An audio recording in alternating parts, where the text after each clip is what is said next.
introducing organizations with global entrepreneurs together in one platform, Business Talks. Good day, Philippines! Welcome to Business Talk. This is your host, Alessandra Alfonso. And I am Princess Mayor. Hello, Princess! How are you today? Actually, Ali, I am really good. And I felt the excitement about today's topic. Me too! I am really excited not just about the topic, but also about our guest. But before we start, let's introduce the topic first. So today, we'll be talking about the organizational culture. Our today's topic is related to our guest. Really, Princess? Yes, Ali, because our guests for today's shows are about the famous CEOs from the BPO industry. So without further ado, let's all welcome Ms. Shaina Buo and Ms. Carmela Selina. So Ms. Shaina, will you give us a glimpse into organizational culture and describe its common characteristics? Hi Ali and Princess, it's so nice to see the both of you, and also good day everyone listening to this business talk show. Actually, it is an honor for me to be invited here. So back to the question of Ali, giving some glimpse about organizational culture, it refers to a system of shared meaning held by members of organization that distinguishes the organization from other organizations. It is the overall personality of organization that reflects its values and creates a sense of identity and purpose. So there are 7 primary characteristics seen to capture the essence of an organization's culture. First one is the innovation and risk-taking, in which the employees are encouraged to be innovative and risk-taker. Attention to detail, there is an expectation to exhibit precision, analysis, and attention to detail. The third is the outcome orientation, in which management focuses on the results or outcomes rather than the techniques. And the people orientation, in which the management take decisions into consideration the effect of outcomes on people within the organization. The fifth is the team orientation, in which the activities are organized around teams rather than individuals. The sixth is the aggressiveness, and lastly is the stability. It is vital to understand these characteristics to deliver your market the products or services effectively, as well as having a good relationship between the staff and the management. Organizational culture represents a common perception on the organization's members' hold. We should therefore expect individuals with different backgrounds or at different levels in the organization to describe its culture in similar forms. So I hope all of you learned something from me, and thank you for inviting me here again, Ali and Princess. I'm excited to see the both of you in person soon. Bye-bye!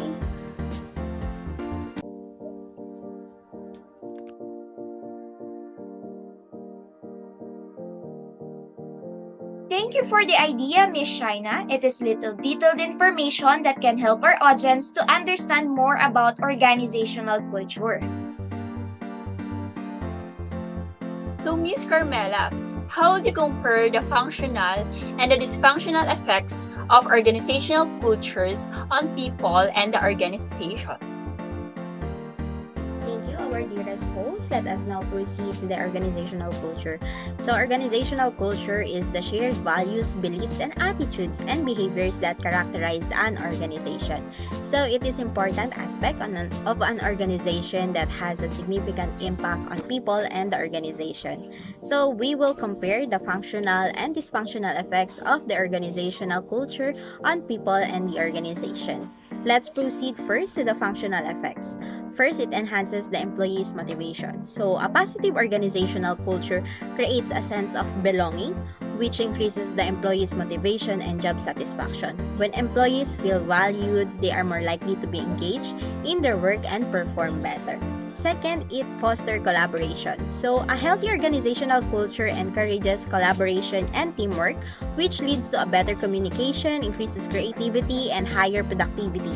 When employees feel comfortable sharing their ideas and working together, they are more likely to come up with innovative solutions to problems. Third is it promotes organizational stability.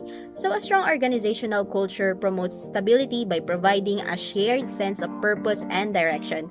So this stability can help the organization weather the changes and challenges might arise. So now let's proceed to the dysfunctional effects. First is resistance to change. So an organizational culture that is resistant to change can hinder the organization's ability to adapt to the new situation and opportunities. So when employees are comfortable with their status, they might resist or they don't give that effort to change the process, products or services, which can impede the organization's growth. Second is discrimination. So a negative organizational culture can lead to discrimination and unfair treatment of the employees. This can result in low morale or high turnover rates and legal problems for the organization. Third is the groupthink, or a strong organizational culture can lead to groupthink, where employees conform to the dominant culture and suppresses their own ideas and opinions. This can limit the creativity, the innovation, and decision making, leading to missed opportunities and potential problems. So in conclusion, organizational culture has the significant impact on people and the organization. A positive organizational culture can enhance the employees' motivation, foster collaboration, and promote organizational stability. However, a negative organizational culture can lead to resistance to change, discrimination, and groupthink, so which can be detrimental to the organization. Therefore, it is essential for the organization to cultivate a positive and inclusive culture that values employees and encourages diversity, creativity, and innovation. Thank you, Ms. Carmela, for the detailed information that can help our audience to understand the functional and the dysfunctional effects of organizational cultures on people and the organization. So thank you again, Ms. Shaina and Ms. Carmela, for the comprehensive and knowledgeable ideas that you have shared with us. Up next, we will be discussing the factors that create and sustain an organization's culture and how culture is transmitted to employees. We will be right back. Stay tuned!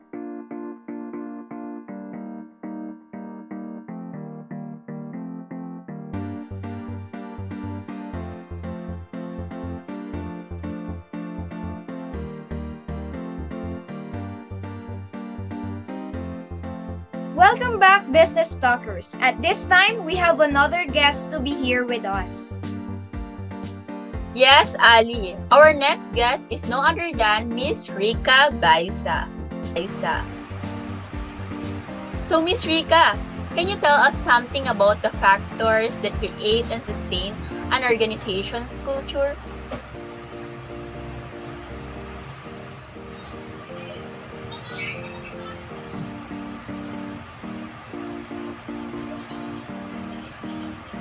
Well, I'm fine and I'm glad to be here at your show today.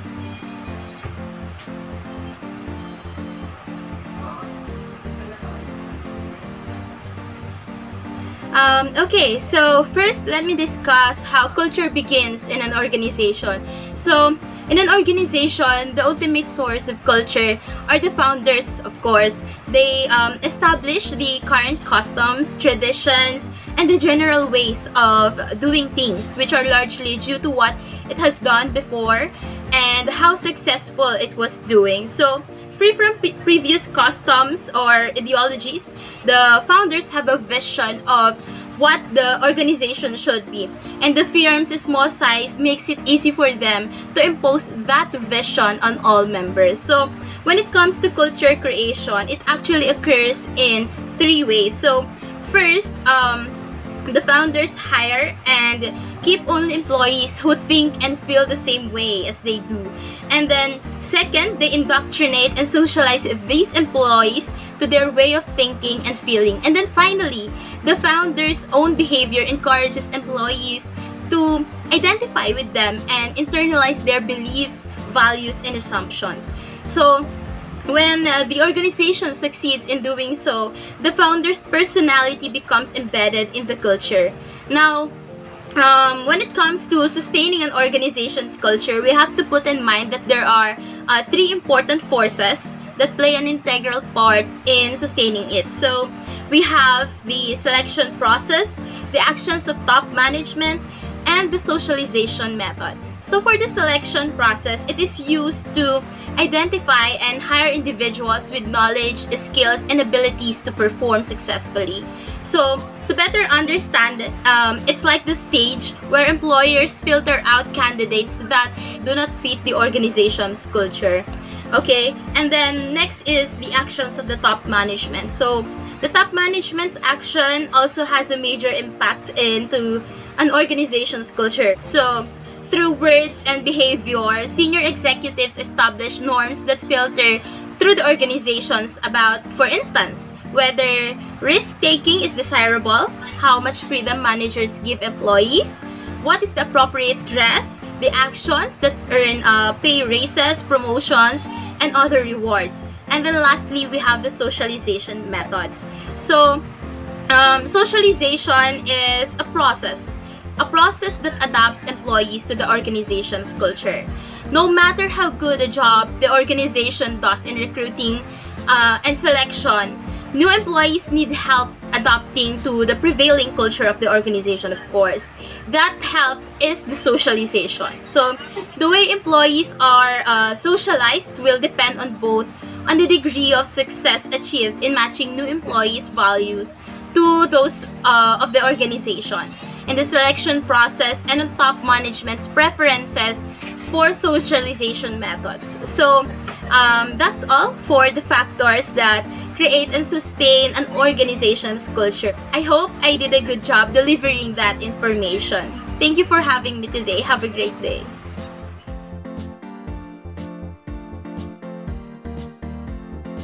Well said, Miss Rika. So, partner, can you tell me something about how culture is transmitted to employees? So culture is transmitted to employees in a number of forms: the stories, the rituals, the material symbols, and the language. Employees learn the organizational culture through a number of avenues.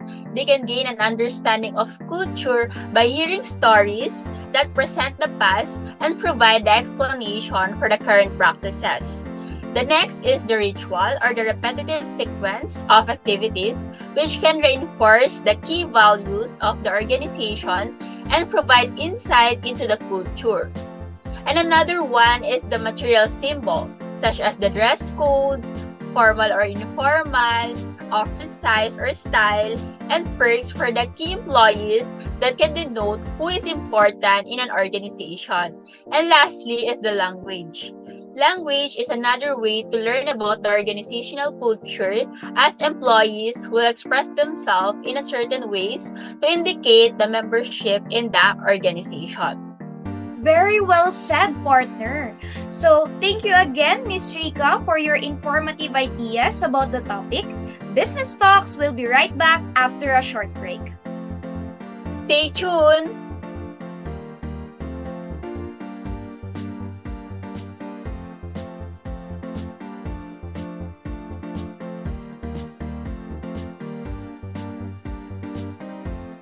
Welcome back, Business Talkers! This time, we have another guest to be here with us. They're also the famous CEOs from the BPO industry. So let's welcome Ms. Maxine Lacuata and Ms. Shevani Barakiel. Hello, ladies. Welcome to Business Talk. So, now let's talk about how an ethical culture can be created. So, Ms. Maxine, can you tell us about the demonstration on how an ethical culture can be created? Good day, everyone, especially to both of you. I just want to say that I feel so great to be here. Yeah.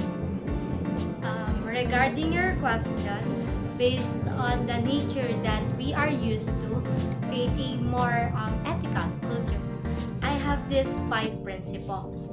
First and foremost, as a CEO, I make sure that I'm always a visible role model, which allows others to see how I work and enables them to learn from my actions. Secondly, communicate ethical expectations. It is simple as your actions are just as important as what you say. Third, I always make sure to provide ethical training. It is reinforces our organization's standards of conduct, clarifies what practices are permissible, and addresses potential ethical dilemmas. Fourth, clearly reward ethical acts and, of course, punish unethical ones. And lastly, provide protective mechanisms. These five principles always resulted in all members of our organizations to become more attentive to their work and learning to be more ethically focused on their environment. Also, it provides a simple, aspirational, yet efficient approach to enhancing ethical behavior, knowing that we are a diverse organization. That's all.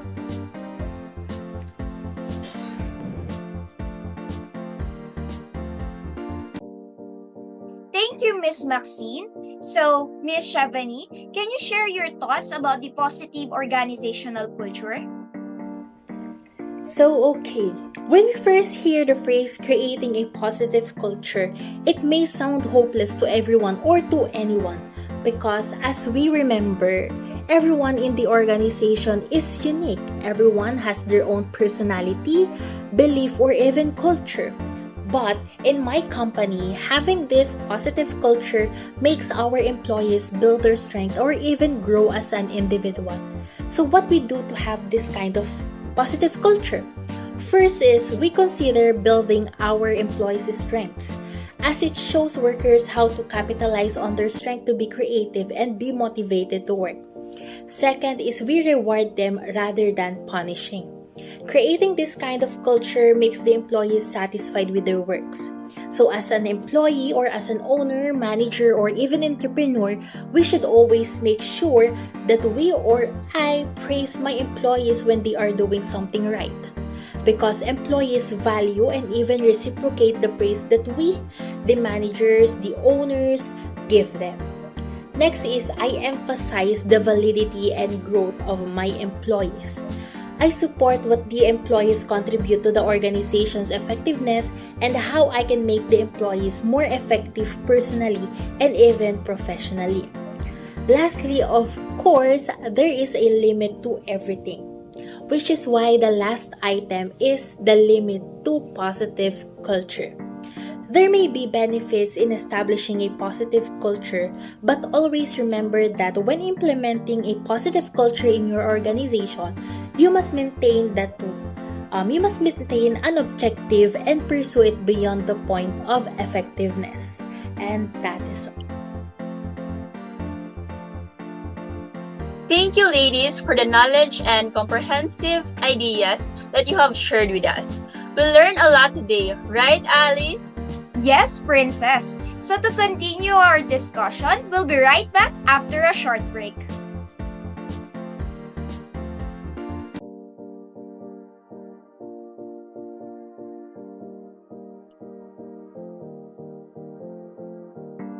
Welcome back, Business Stalkers. At this time, we have another guest to be here with us. Yes, Ali. Our next guest is no other than Miss Faye Padaranga. So, Miss Faye, can you tell us something about the characteristic of a spiritual culture? Well, I'm fine and I'm glad to be here at your show.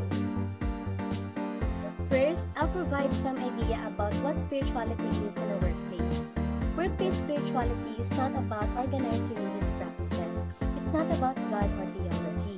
Workplace spirituality recognizes that people have an inner life that nourishes and is nourished by meaningful work in the context of community.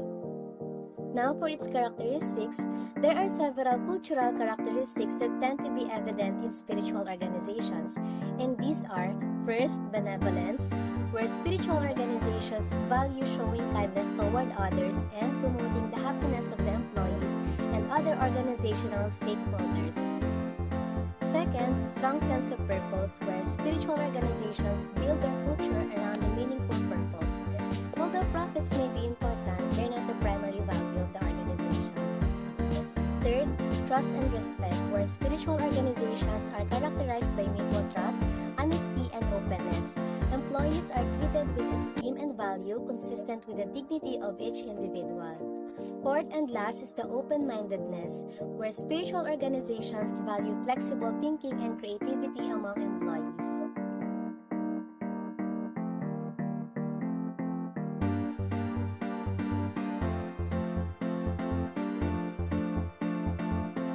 Welcome back, Business Talkers. At this time, we have our last guest to be here with us. Yes, Ali, our last guest is no other than Miss Desiree Certeza. So, Miss Desiree, can you tell us something about the summary and the implication for the managers? Well, I'm fine and I'm so glad to be here. Employees form an overall subjective perception in organization based on factors such as degree of risk tolerance, team emphasis, and the support of people.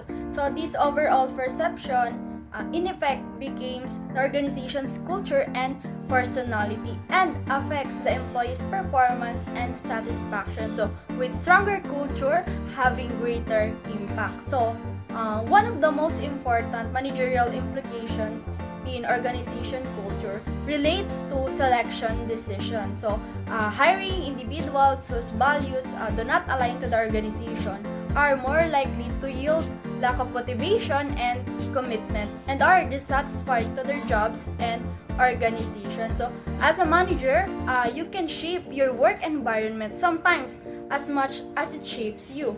So, as a manager, you can create or do your part to create an ethical culture and consider spiritually its roles in creating your part to produce a positive organization culture. So, that's all I can share for summary and managerial implications of organizational culture. Yes. Thank you, Miss Desiree, for the knowledge and idea that you have shared with us. We learned a lot today, right, Princess? Yes, Ali. That's all for this time, Business Talkers. Hope you learned something. Good day and God bless. This has been your host. I am Alexandra Alfonso. And I am Princess Mayor. Leaving you a motivational quote from American businessman Harold Ginn. Every company has two organizational structure. The formal one is written on a chart, and the other is the everyday relationship of men and women in the organization. See you in the next episode. Bye!